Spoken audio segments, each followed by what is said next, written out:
I grew up on a small holding in Brits, which is just past the Abusive Dam. So it was a fun childhood. It was a childhood with bare feet, riding motorbikes, swimming in the reservoir, stepping over snakes. It was that kind of carefree type of lifestyle. We didn't really know much of what was going on in the rest of the country. We were quite isolated. And I suppose there was the innocence to the way that we grew up. You know, the afternoons the tall bus would roll past on the sort of dusty afternoon storms. It was very much, I think, an innocent type of childhood, really. So I was the eldest of 3 children, and my brother and sister were twins. And that was quite cute, really. And of course, my father is an entrepreneur, I suppose, for want of a better word. He was forever starting up his businesses, losing businesses.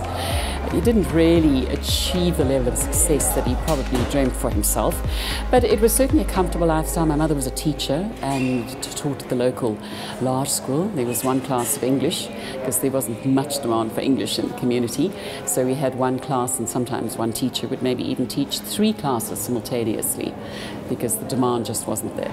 So I suppose it was a pretty normal childhood, as childhoods go. I think very often we survive our childhood, and I think there were many times where I felt that we were just surviving, and I think that was just because of what was going on in the home at the time.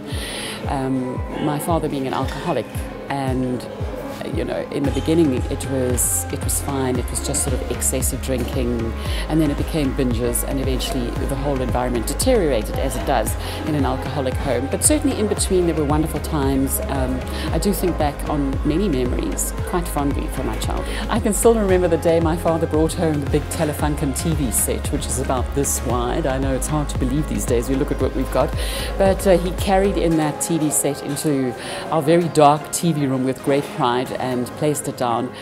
And yes, we used to sit there and watch the stripes on the TV set and wait for the logo to roll and the anthem to play, and very different from today. And I remember the very first presenters.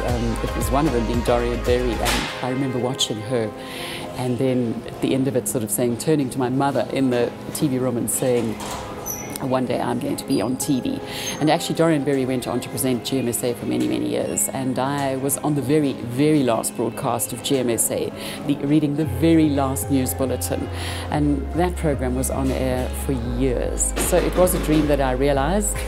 It was a dream that I think I was very focused on and determined to get there. And I think that's very often what it is. You know, once you know where you're going, it's so much easier to get there. So yeah, a little girl from Brits actually ended up on national television, and it was a wonderful career. So I left Girls High in Pretoria, and having come from a boarding school environment, I don't think I was ever going to get that degree at Brits University. So I did the year at university, had a wonderful time, and that was the end of my academic career. And I actually went on to study fashion design and enjoyed it, really enjoyed that. Did that for a year or so afterwards, and I think because of what was going on in the home and how everything had disintegrated, I actually ended up collapsing myself and walking away from the pressure of doing fashion, really. And after that I did various jobs, and eventually was offered a job to work on a production team producing music videos. And that was exciting. I worked with musicians like Yvonne Chaka Chaka and Keiko Semenya, very well-known South African artists. And then from there worked on a music program, and from there was offered my first job to start on radio. I'm not a morning person, and funny enough, I ended up doing TV shows and radio shows that were all morning driven.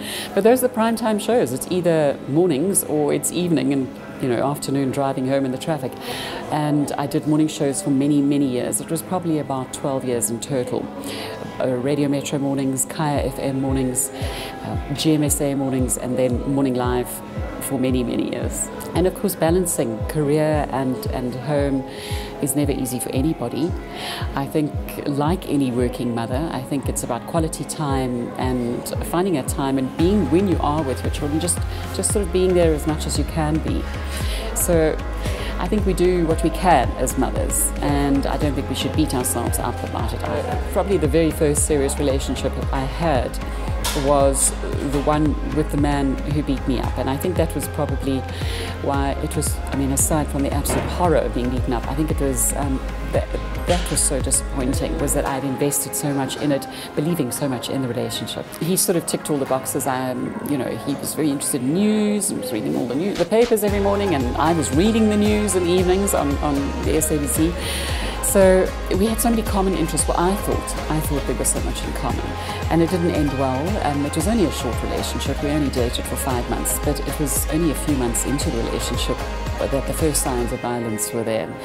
But it is well documented, and it is something that has left scars with me. Healing is an endless journey, but I'm okay. It has been a very long time, but I have written this book now, detailing what did transpire, because I was silenced in the courtroom, and it has taken me a long time to feel that I had a voice, or that I was allowed to tell my story, and I have told my story, and I'm glad that I've been able to add to the conversation. I did it as a form of protest, creating a safe environment where women feel that they can tell their stories, because if people tell their stories, then it gives the next person permission to tell theirs, and only then can we start healing. Is it the cycle of abuse? Because we talk about the cycle of abuse, we talk about the cycle of abuse for a reason, and for good reason. And that's why I titled my book Brutal Legacy, because it's a legacy that was bestowed on me by my father, certainly without a doubt. It's taken me a long time to write it. It's taken me, well, I suppose the court case came to an end about 18 years ago, and that's a very long time ago.